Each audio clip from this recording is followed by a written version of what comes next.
مسلمانوں کے اندر موجود ہے، ہم کبھی بھی مسلمانوں کا سر نگاہ نہیں کر سکتے، لیکن ہمیں اور آپ کو یہ بات سمجھ میں نہیں آتی۔ ایک غیر سمجھتا ہے کہ جب تک مسلمان اس قرآن کو اپنے سینے میں بساتے رہیں گے، جب تک مسلمان اس قرآن مقدس کی تعلیمات پر عمل کرتے رہیں گے، جب تک مسلمان قرآن اور صاحب قرآن کو فالو کرتے رہیں گے، کوئی بھی دنیا کی طاقت ان کا سر نیچا نہیں کر سکتی۔ لیکن ہم جانتے ہیں کہ آج ہم سب کے سر نیچے ہیں، آج ہماری حکومتیں چھن چکی ہیں، آج ہم دنیا کے غلام بن چکے ہیں۔ آخرکار وہ کون سی چیز ہے کہ جس نے ہمیں انحطاط اور پستی کی اس اتھاہ گہرائی کے اندر گرا دیا ہے؟ آخر وہ کون سی چیز ہے؟ تو وہ قرآن کریم سے دوری ہے، تعلیمات اسلام سے دوری ہے، پیغمبر اسلام سے دوری ہے۔ ہم کہنے کو تو یہ کہتے ہیں کہ ہم محب قرآن ہیں، ہم محب پیغمبر ہیں، ہم اسلام کے فالوورز ہیں، لیکن حقیقت یہ ہے کہ نہ ہم اسلام کو صحیح طریقے سے جانتے ہیں، نہ ہم نے قرآن کی تعلیمات کو سیکھا ہے، اور نہ ہی ہم حاملین قرآن کی عزت و توقیر کرتے ہیں۔ ہر انسان یہ سمجھتا ہے کہ جو بھی بیکار انسان بچتا ہے اس کو مدرسے بھیج دیتے ہیں، جو ایک اچھا انسان ہے اس کو سائنس پڑھنے کے لیے، اس کو انگلش سکھانے کے لیے، اس کو ڈاکٹر اور پروفیسر بنانے کے لیے دوسرے اسکول اور کالجز کا سامنا کرواتے ہیں، اور پھر آ کر سائنسدان ڈھونڈتے ہیں مدرسوں میں۔ اس کو سوچیں آپ کہ سب سے بیکار انسان کو نکالنے کے بعد اسی سے آپ سائنسدان ہونا بھی توقع رکھتے ہیں، اسی سے آپ انگلش سننا بھی سوچتے ہیں کہ یہ انگلش کیوں نہیں بولتا۔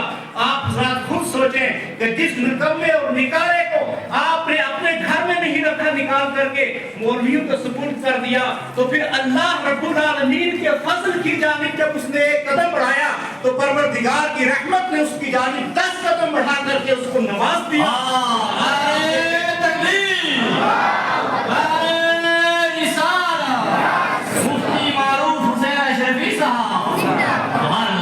وہی افراد قوم کے امام بنتے ہیں، وہی افراد قوم کے رہنما بنتے ہیں۔ یہ ہماری قوم انحطاط کی شکار کیوں ہے، یہ پستی کی شکار کیوں ہے؟ اسی وجہ سے کہ جو ہماری قوم کے سب سے کمزور افراد ہیں ان کو ہم اپنی قوم کا رہنما اور لیڈر بنانا چاہتے ہیں۔ جو شخص 10ویں سے فیل ہو جاتا ہے وہ محسوس کرتا ہے۔ آپ خود غور کریں، ڈی سی اس کے پیچھے ہاتھ باندھ کر کھڑا ہوتا ہے، بڑے بڑے ایس ایس پی اس کے پیچھے کھڑے ہوتے ہیں، اور جو 10ویں فیل ہوتا ہے وہ الیکشن لڑ کر کے ایم ایل اے بنا ہوتا ہے۔ مجھے بتائیے کہ یہ قوم اپنا رہنما جب جاہلوں کو چننا شروع کر دے گی، جب ایک ناکارہ نااہل انسان کو اپنا امام بنانا شروع کر دے گی، تو یہ ترقی کی راہ پر کہاں سے گامزن ہوگی؟ یہ ہمیشہ ہمیں اور آپ کو سمجھنے کی کوشش کرنا چاہیے۔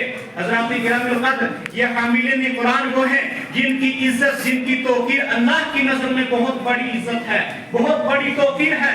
اللہ رب العالمین ایسے طلاب اکرام جو دین حنیف کی تعلیم حاصل کرنے کے لیے اپنے گھر سے مدرسے کی جانب نکلتے ہیں، اس دوران میں اگر ان کا انتقال ہو جاتا ہے تو اللہ رب العالمین انہیں شہید کا درجہ عنایت فرماتا ہے۔ اور اللہ رب العالمین نے ارشاد فرمایا، نبی اکرم صلی اللہ علیہ وسلم نے ارشاد فرمایا کہ جنت میں انبیاء اکرام علیہ السلام کے اور اس شہید طالب علم کے درمیان صرف ایک درجے کا فرق ہوگا۔ حضرات گرامی القدر، ہم سمجھتے ہیں کہ یہ حفاظ کرام کوئی عام چیز ہے، ہم سمجھتے ہیں کہ صرف مولوی کی دوڑ مسجد تک ہے، لیکن ہم یہ نہیں سمجھتے کہ یہ دوڑ جو مسجد تک ہے آخر اس کے پیچھے یہ ہمیں صرف کیوں ایک زوال لگ رہا ہے، جبکہ اسی مولوی کی دوڑ اس مسجد تک ہونے کے اوپر وائٹ ہاؤس بھی کامتا ہے، بڑی بڑی حکومتیں کام جاتی ہیں، بڑے بڑے طاقتور کامتے ہیں۔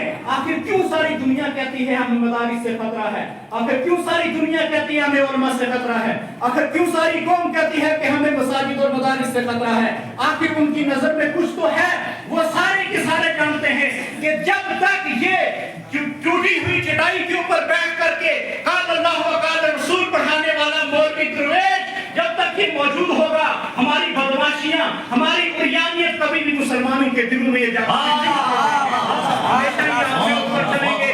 ہمیں یہ پتہ ہونا چاہیے کہ علامہ اقبال نے اسی لیے کہا تھا، مجھ سے پہلے بہت سارے مقررین نے کہا کہ مدارس کی خستہ حالت ہے، دال اچھی نہیں ملتی، روٹی اچھی نہیں ملتی، لیکن ان کو یہ بات سمجھنا چاہیے کہ اگر اس قوم کو اس حال میں نہیں رکھا جائے گا تو یہ اغیار کو میدان کے اندر دھول چٹانے کے قابل نہیں رہ سکتے، اس لیے کہ جب تک آپ مشقت کی زندگی نہیں جئیں گے، جب تک آپ باوقار زندگی نہیں جئیں گے اور آپ یہ سوچیں گے کہ ہم ایک لگژری لائف جئیں گے، ہم ایک بہترین زندگی جئیں گے، ہم صوفوں کے اوپر جئیں گے، تو ہم سب کو یہ پتہ ہونا چاہیے کہ لگژری لائف جینے والا انسان میدان کے اندر نہیں اتر سکتا، وہ انسان کبھی بھی عروج اور بلندی کے لیے نہیں لڑ سکتا۔